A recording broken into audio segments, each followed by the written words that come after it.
Good more earnings sa inyong lahat. Welcome sa aking first video tutorial ng Photoshop.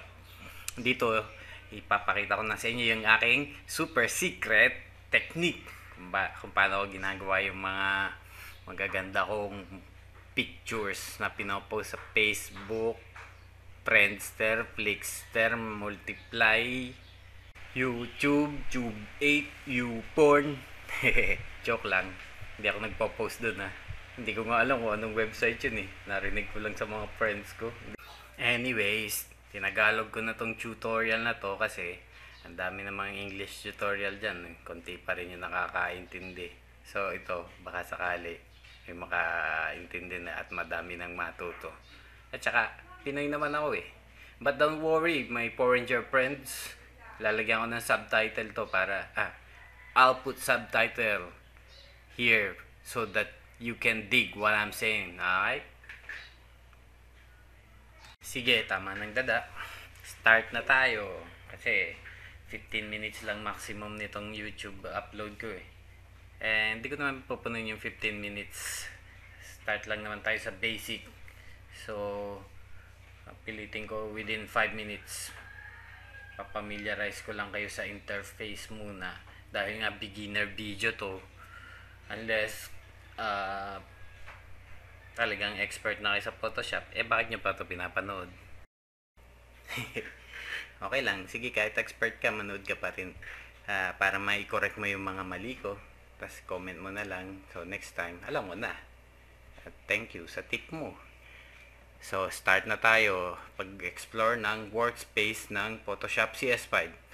So katulad ng iba pang applications, may menu bar siya na nasa taas. File, Edit, Image, Layer, Window, Help.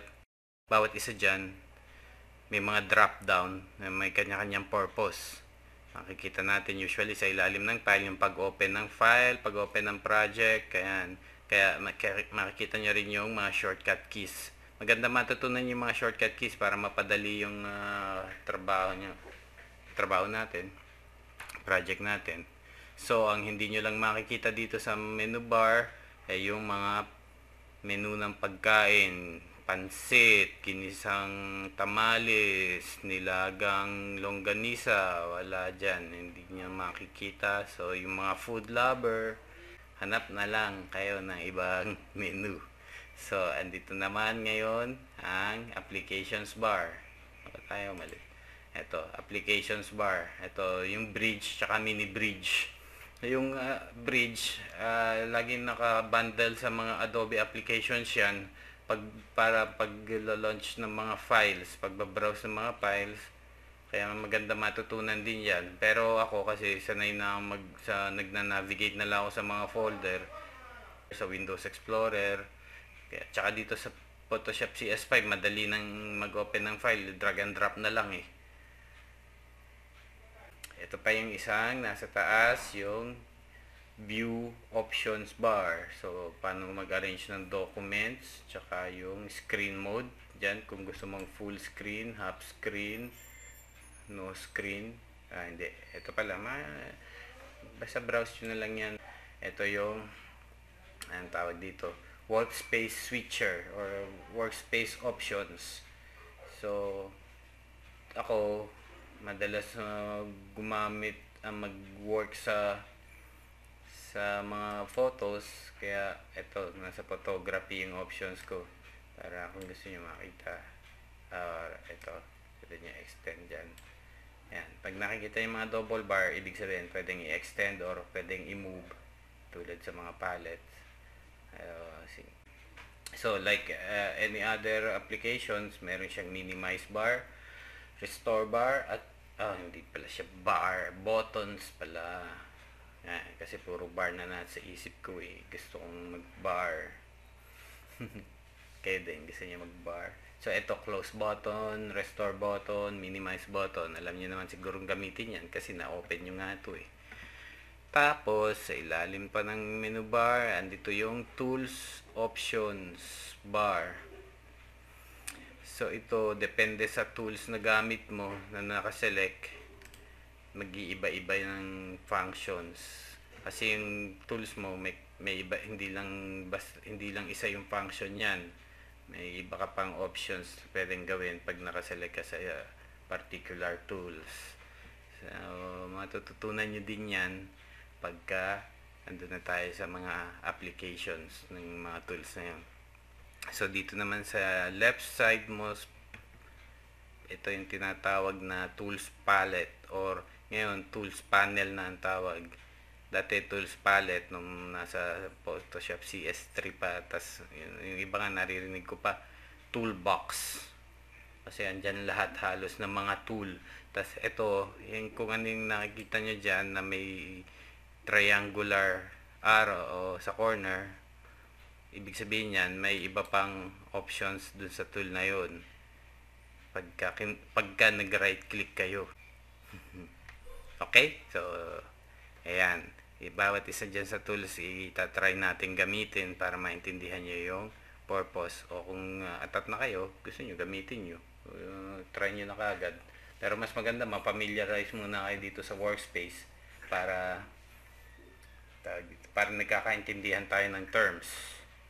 So, katulad nito, sa right side, yung panels. So, depende sa anong gusto mong gawin, nandito yung mga panels. At pinaka-importanteng panels na matutunan nyo sana ay itong layers. Kasi sa layers, nagbabase ang inyong mga project at saka ang inyong mga edits. Ayan. Bawat isa naman dyan, may kanya-kanya ding purpose. So, ito, hindi naman siya naka-stack lang dyan.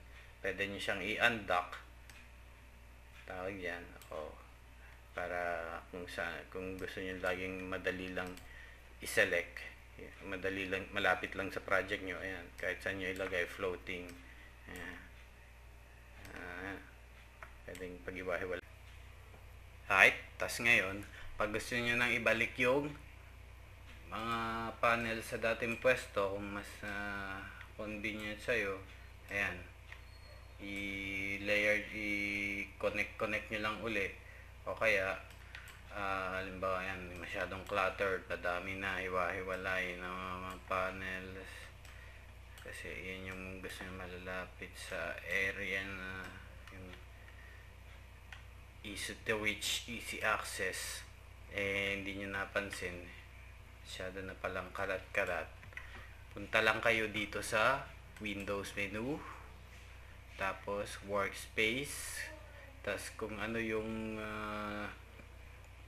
workspace na naka-check, makikita nyo naman dito may reset option. So, click mo lang yan. Yan, balik na siya lahat sa dati. Alright. Ngayon, punta na tayo sa image window. So, ito yung, or document window. Dito yung area na tatrabahuin mo. Kung ano yung document na naka-open, makikita mo sa tab yung pangalan. Tapos dito sa image window or document window, mayroong status bar sa ilalim. Madami kang kailangan na tumitingin ka din dyan para information na document na ginagawa mo. Damn, nabubulol na ako. So, itong status bar, hindi mo dyan makikita yung status ng crush mo. Kung nasa CR ba siya, kumakain ba siya ng toknene o abnoy sa kanto. So, ibang status yung iniisip mo, ha. Dito makikita yung file size ng document habang ginagawa mo, tas yung magnification. So, itong ano ko, naka-open siya in 100%. Ayan yung size ng logo ko, ng image. Ngayon, try natin mag-open ng new document. So, sa traditional way, punta tayo sa file, open, iba yung open sa new, ha. Ito yung aking pang testing. Medyo mabilis yung computer ko kasi ang dami kong naka-open na applications.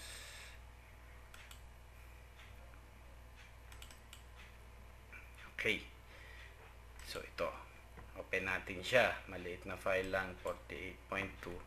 Pero dito, nagdodoble-doble. Mayroon ba? So, ayan siya, naka-open na. Mapansin nyo yung naging dalawa na yung tab ko kasi dalawang document na yung naka-open. So, close na natin to kung sa one. Okay, kaya ito yung inopen ko na document kasi sasample ko na rin sa inyo paano mag-composite. Ibig sabihin, i-combine natin yung isang image sa another image. Let's say may maganda kang shot, kaso yung background mo medyo hindi presentable, gusto mong ilagay sa magandang presentable, so mag-search ka sa website ngayon. O kaya kung meron kang stock photo katulad ko, collection ng mga magagandang pictures. Ito para makita nyo na rin kung paano mag-open another way, yung sinasabi ko sa inyong drag and drop. Nabigay kayo doon sa folder na gusto nyo i-open, minimize nyo, tapos hanapin nyo yung pinakamagandang file na magmamatch dun sa image mo para i-composite. Dito nyo itapat sa may taas, sa tapat ng tab ng unang document. Kasi pag dito nyo nilagay sa image mismo, magiging smart layer siya. Explain ko pa another topic na naman yung smart layer. Dito muna natin para another new document na naman siya. Okay. Oops. Sorry, hindi ko na pala may papakita sa inyo yung detailed na ginawa ko kung paano ko ito i-composite kasi umiingay na sa labas ang mga kapitbahay ko at saka kulang na sa time. So ito, hindi naman talaga perfect.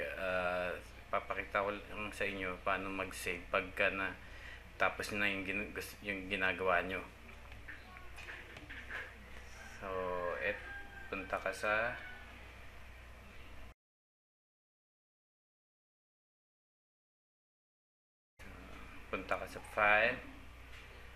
file menu, tapos click mo yung save. Ngayon dahil bagong project to, kahit click mo yung save as box pa rin yung open kasi first time mo siyang isa-save. Pero kung old document na siya, pag kinlik mo yung save, mag-overwrite lang siya doon sa unang file mo. Tapos lagyan mo na lang ng bagong pangalan para hindi ma-overwrite yung original file mo. So dito naka-JPEG tayo, dagdag na lang natin yung pangalan ng isang model na kinomposite natin. Saka na lang natin i-perfect. Ano lang talaga to, general information ng pag-open, pag-save at pag-browse sa Photoshop workspace. Okay. So ngayon almost tapos na. Para madagdagan pa yung mga, kung gusto nyo pang ibang detailed information o mga specific project, specific tools, message nyo lang ako kung alin yung gusto nyo matutunan o kung anong gusto nyo gawin, or dire-diretso ko lang yung step by step na learning dito sa Photoshop. Okay? So until next week, please subscribe, comment, dislike, or like. Sige mo, kung mag-dislike kayo, masasaktan kayo. And thank you for watching this Photoshop tutorial beginner Tagalog.